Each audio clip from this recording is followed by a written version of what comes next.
First strike. The massive Nexian warship emerged from hyperspace at the edge of Earth's solar system, its crystalline hull refracting starlight in mesmerizing patterns. Supreme Commander Vex Thor stood on the command deck, mandibles clicking in anticipation as he studied the primitive world through the ship's quantum sensors. His mission was simple: add another resource-rich planet to the Empire's collection. The humans had no idea they were about to join the longest list of conquered civilizations in the galaxy. Vex Thor had overseen dozens of these acquisitions personally. The pattern never varied: show overwhelming force, demand tribute, crush any resistance, and add another productive world to the Empire's holdings. Send the standard greeting, he ordered, his translator converting his clicks and whistles into the harsh sounds humans called speech.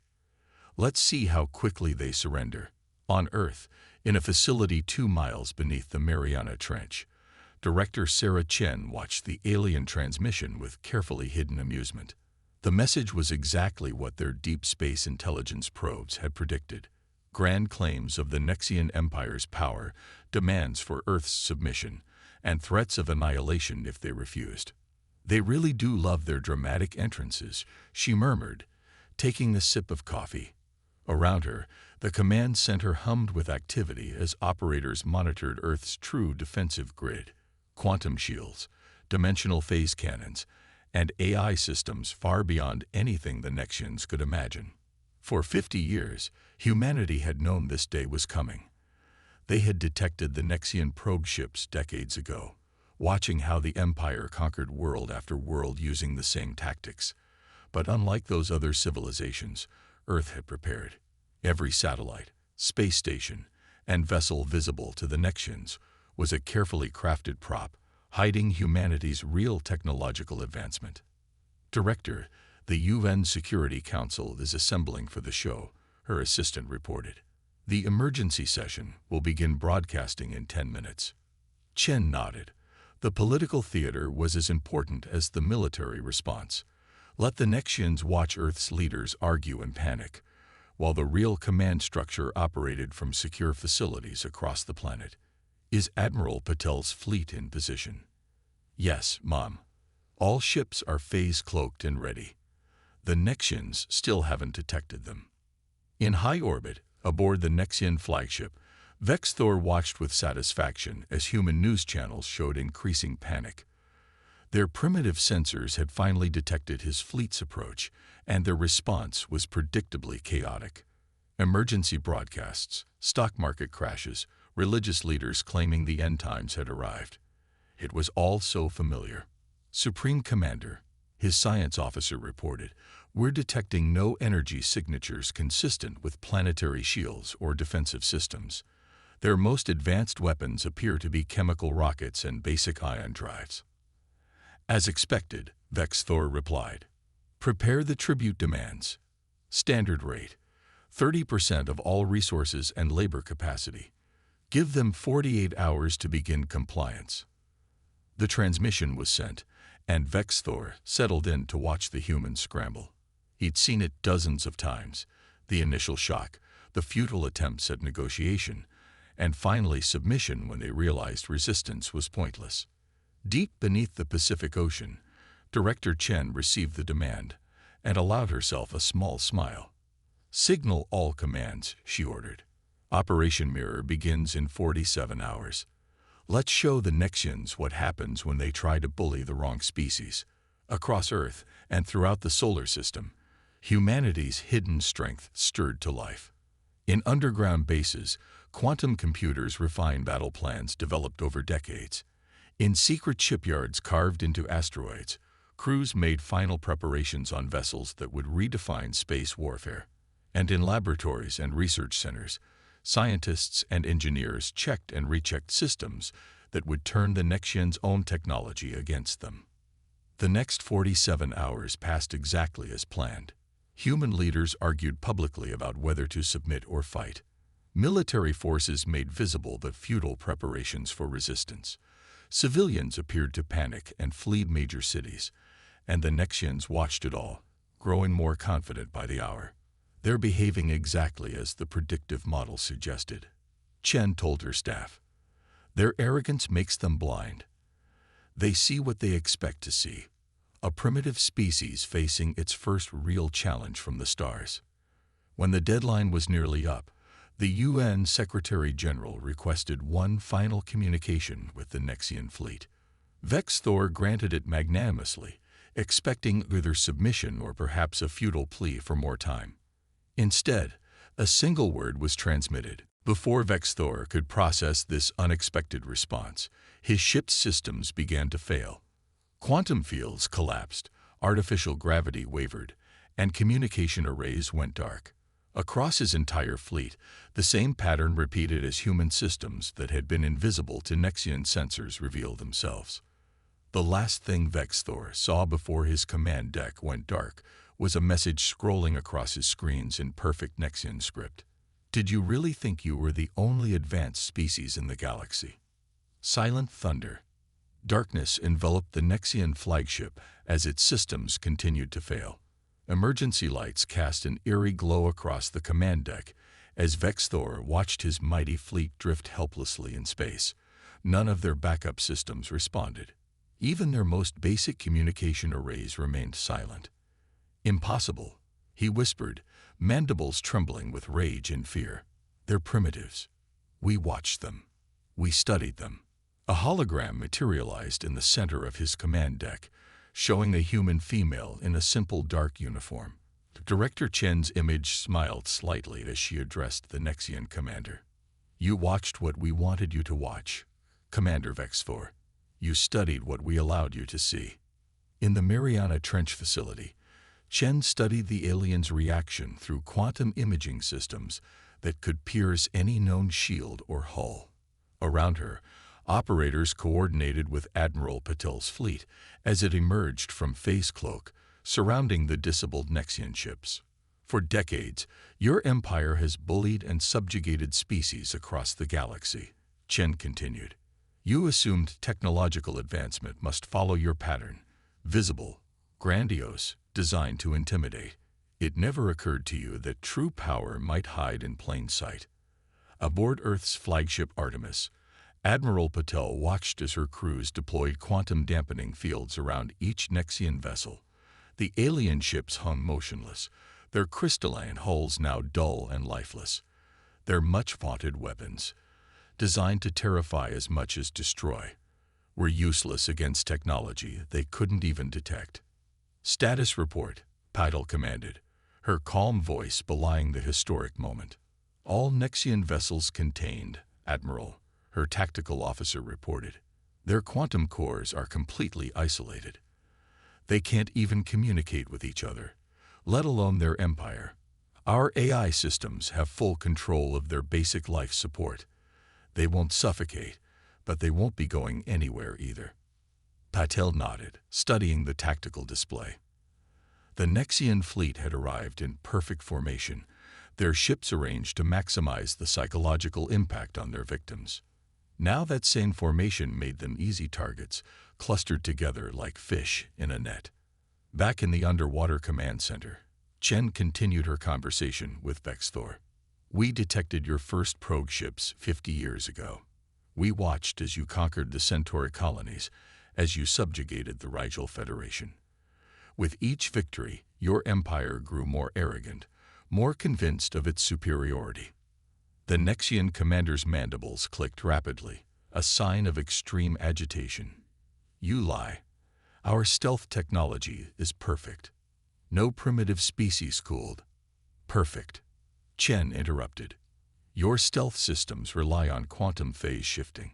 We mastered that technology 30 years ago. Then we developed something better and hid it beneath the appearance of chemical rockets and ion drives. Across the solar system, humanity's true technological achievements revealed themselves. Massive quantum arrays emerged from beneath the lunar surface. Defensive platforms shimmered into view around Mars, and in the asteroid belt, shipyards larger than cities became visible as their dimensional cloaks deactivated. Your empire's greatest weakness, Chen explained, is your certainty that you are superior.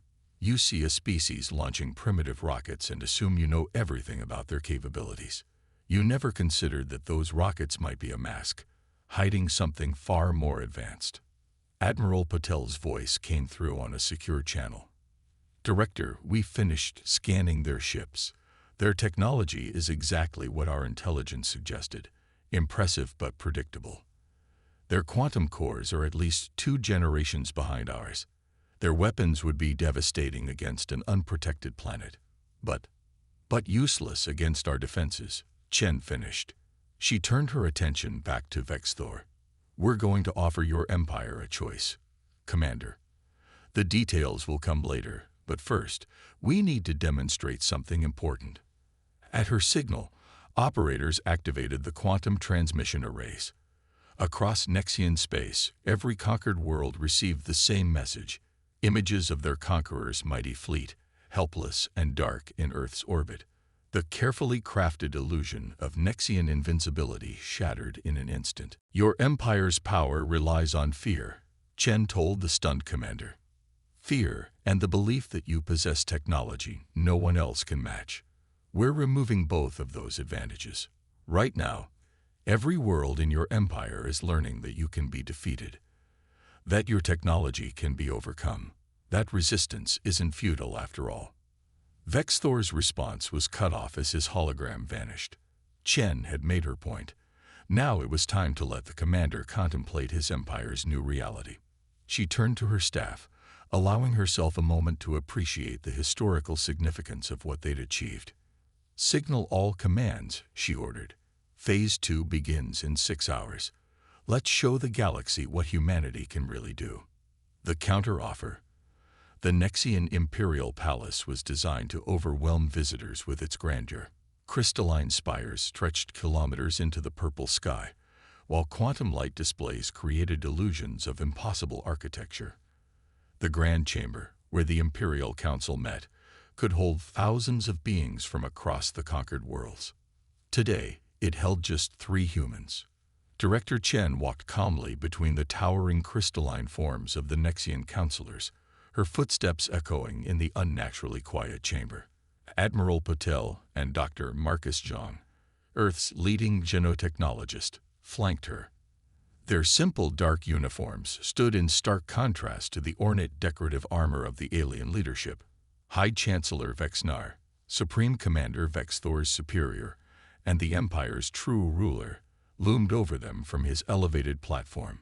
His crystalline form shifted colors rapidly, a sign of extreme agitation that the humans' quantum translators easily detected. You dare to come here? The Chancellor's voice boomed through the chamber. After disabling our fleet, after broadcasting our weakness to every world in the Empire. Chen smiled slightly. We came precisely because you need to understand your position, Chancellor. Your empire's foundation was built on 2 pillars: technological superiority and fear. We've demonstrated that both are illusions. She gestured, and Dr. Zhang activated a holographic display. It showed the current state of the Nexian Empire and the growing rebellion. Already, 7 previously conquered species had declared independence. Their liberation fleets, hidden for years, had emerged to challenge Nexian control. Your conquered worlds aren't just rising up, Admiral Patel explained. They're working together. We've shared our quantum dampening technology with them. Your ships are being disabled across 3 sectors of space. Impossible. A counselor erupted. These primitive species couldn't possibly. Primitive, Dr. Zhang interrupted quietly. Chancellor, would you like to know your empire's greatest mistake?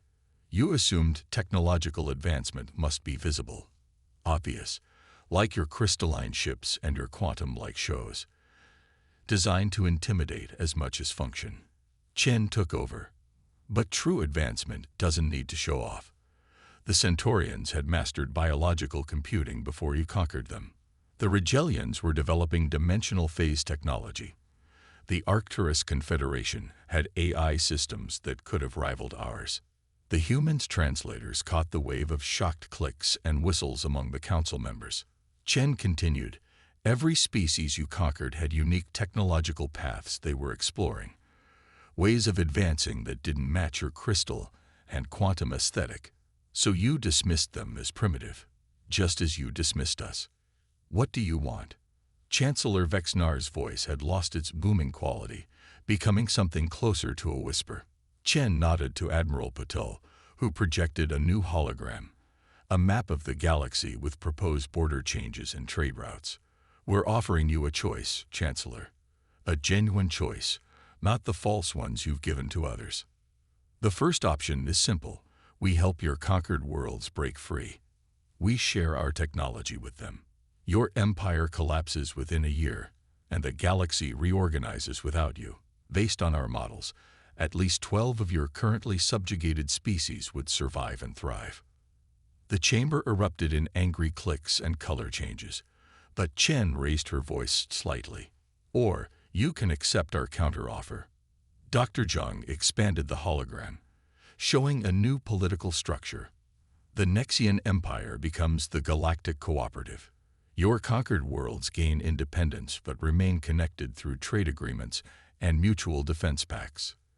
You transition from conquerors to equals. And what role would Earth play in this? Cooperative. The Chancellor's colors had stabilized somewhat. We'll serve as mediators and peacekeepers during the transition, Admiral Patel explained. We'll help establish fair trade routes, share appropriate technology with all members, and ensure no single species can dominate the others again. Chen stepped forward. Your empire has lasted 300 years, Chancellor. It's brought stability, through fear and domination, but stability nonetheless. We're offering you a chance to transform that legacy into something greater, something that could last 3,000 years. And if we refuse? The humans didn't need to answer. Through the chamber's massive windows, they could all see the human fleet in orbit, ships that had appeared from nowhere, using technology the Nexians couldn't counter. You have 6 hours to decide, Chen said simply. We've already begun sharing our defensive technology with your former subjects. The choice is yours. Adapt and help build something better, or watch your empire crumble. As the 3 humans turned to leave, Chancellor Vexnar's translator caught up with them. Why? He asked. Why offer us any choice at all? You could simply destroy us. Chen paused at the chamber's entrance. Because that's the difference between your empire and humanity, Chancellor. You see power as something to impose. We see it as something to share. Breaking chains. The Centauri delegation arrived first, their organic ships pulsing with bioluminescent patterns that reflected their excitement. Next came the crystalline vessels of the reformed Nexian fleet, now stripped of their intimidating weaponry. The Regelian ships shimmered in and out of dimensional phase, while the massive living structures of the Arcturus Confederation drifted like metallic clouds. Space above Earth had become the gathering point for the galaxy's transformation. In her office aboard Orbital Platform 1, Director Chen watched the gathering with Dr. Zhang and Admiral Patel. The station's quantum shields were down, a gesture of trust that would have been unthinkable just months ago. The Nexians are keeping their word, Patel noted, studying the tactical display. They've withdrawn from 80% of their occupied territories. The remaining worlds have requested transition assistance. Zhang nodded, scrolling through data on his tablet. And they're sharing their quantum crystal technology freely now. The Regelians have already found ways to integrate it with their phase drives. The potential for technological synthesis between species is extraordinary. Not everything is proceeding smoothly, Chen reminded them. A hologram showed scattered conflicts across former Nexian space. Some worlds, traumatized by centuries of oppression, wanted nothing to do with their former conquerors. Others had fallen into internal strife as long-suppressed factions emerged. That's why the next phase is crucial, she said. Admiral, is the peacekeeping fleet ready? Yes, but we're doing it differently than the Nexians did. Patel brought up a new display. Each peacekeeping force is mixed, ships and crews from multiple species working together. No single world can dominate. On the station's main observation deck, representatives from 20 formerly subjugated species gathered for the first Galactic Cooperative Council. The diversity was stunning. Crystalline Nexians next to bioluminescent Centaurians, phase-shifting Rigelians beside the energy beings of the Arcturus Confederation. Dr. Zhang led the technical exchange sessions, where species shared their unique approaches to science and technology. The Nexians focused so much on quantum crystal tech that they missed countless other paths, he explained to the gathered scientists. The Centaurians' biological computers can solve problems our quantum systems can't touch. The Rigelians' phase technology opens up entirely new possibilities for energy generation. In orbit around a distant former Nexian colony, a joint peacekeeping fleet demonstrated the new reality. Human ships with their quantum-dampening fields flew alongside Centauri organic cruisers. Rigelian phase scouts darted between reformed Nexian crystalline vessels. When pirates attempted to take advantage of the changing political situation, they found themselves facing not an empire, but a unified response from multiple species. "We're tracking an interesting phenomenon," Paddle reported during their daily briefing. "Some worlds that initially rejected all contact with the cooperative are beginning to reach out. They've seen that we're serious about preventing any single species from dominating others." Chen studied the reports from across former Nexian space. The transition wasn't perfect. No massive change ever could be. But it was working better than their most optimistic projections. Species that had been deliberately kept isolated by the Empire were discovering shared interests and complementary abilities. "The Nexian Council is exceeding expectations in their new role," Zhang added. "They're actually helping other species adapt their quantum crystal tech for unique applications.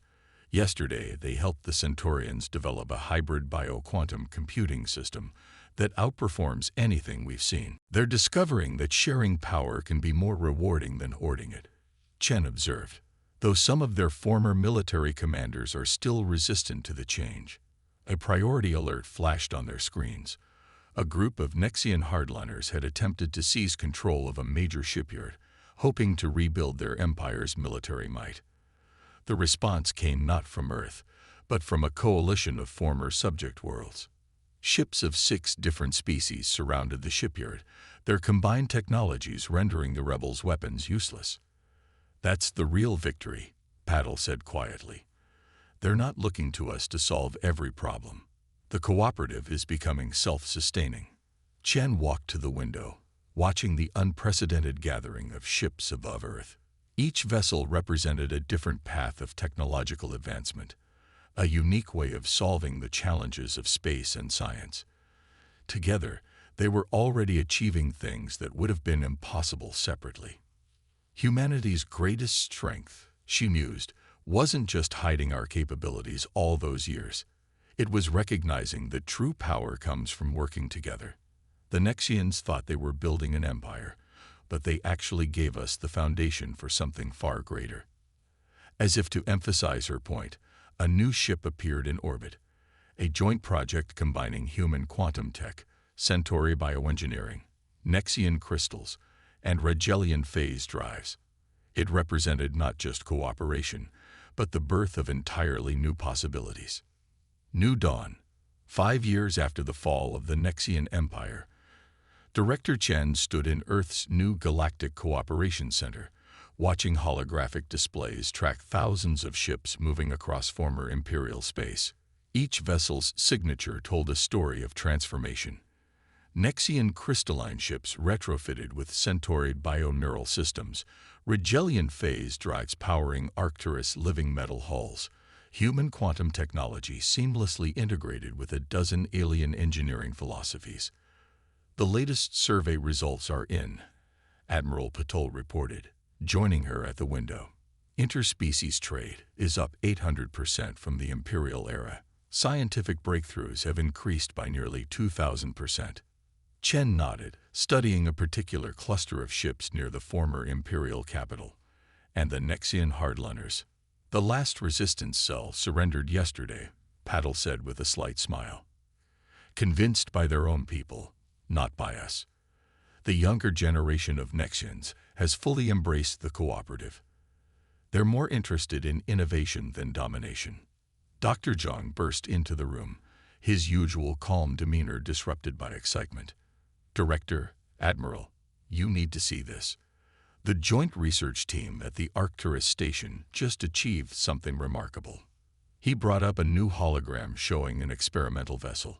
At first glance, it appeared to be nothing special, until Chen noticed how the sensors were reading it. Is that? Yes, Zhang confirmed. They created a true synthesis of all our different approaches to space travel. Nexian quantum crystals grown using Centauri biological principles, shaped by Arcturus living metal, filtered through Rigelian phase technology, and controlled by human AI systems. It's faster, more efficient, and safer than anything any single species could have developed. More importantly, a new voice added, it proves the fundamental principle of the cooperative. Former High Chancellor Vexnar, now first speaker of the Nexian Assembly, stepped into the room. His crystalline form glowed with subtle colors that the humans had learned to read as pride. Not the arrogant pride of the Empire, but something more nuanced. The principle that diversity breeds innovation. Chen asked, though she knew the answer. Exactly, Vexnar's translator conveyed. Our empire spent centuries trying to force the galaxy into a single mold. We thought uniformity was strength. You showed us that our greatest power comes from our differences. An alert chimed softly. The first meeting of the newly formed Galactic Scientific Council was about to begin. Representatives from 23 species would present their latest discoveries, each approaching the mysteries of the universe from unique perspectives. There's something else, Zhang added as they headed to the council chamber. We're detecting signals from beyond the former imperial borders. Other civilizations, watching how we've transformed this region of space. They're reaching out. Peaceful contact? Patil asked. Yes, they saw how we handled the empire, not destroying it, but transforming it. They've been hiding too, developing their own technologies in secret. Now they want to join the cooperative. Chen smiled, remembering the day the Nexian ships first appeared above Earth, so certain of their superiority. How many civilizations? 17 so far, Zhang replied. Each with their own unique approaches to technology and science. The Andromeda cluster alone has 3 species that developed completely different solutions to faster-than-light travel. The council chamber was a marvel of cooperative engineering. Quantum crystal walls interface with bioneural networks. Phase-shifted spaces allowed species from different atmospheric requirements to interact comfortably. Living metal structures adjusted automatically to accommodate beings of wildly different sizes and forms. As Chen took her seat, she noticed something that would have been unthinkable 5 years ago.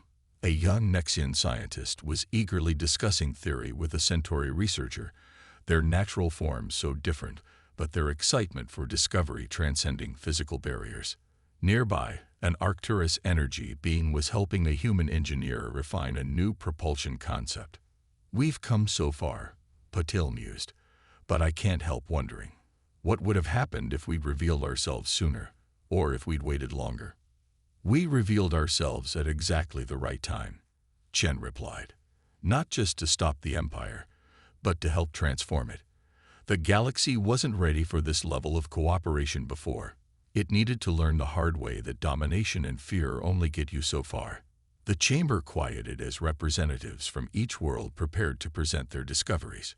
Chen looked around at the gathered beings, former enemies now working together, sharing knowledge, building something greater than any empire. The Nexians thought they were the most advanced civilization in the galaxy, she said quietly. We showed them that true advancement isn't about having the biggest ships or the most powerful weapons. It's about being willing to learn from others, to share knowledge, to admit that no single species has all the answers. As the first presenter began sharing details of a revolutionary new energy system, one that combined techniques from 6 different species, Chen felt a deep satisfaction. Humanity hadn't just stopped an empire. They had helped birth the new age of discovery and cooperation. The galaxy was entering a new dawn, and its light came not from conquest or domination, but from the combined brilliance of countless civilizations, each contributing their unique perspective to the greatest journey of all: the exploration of what was possible when species worked together instead of against each other.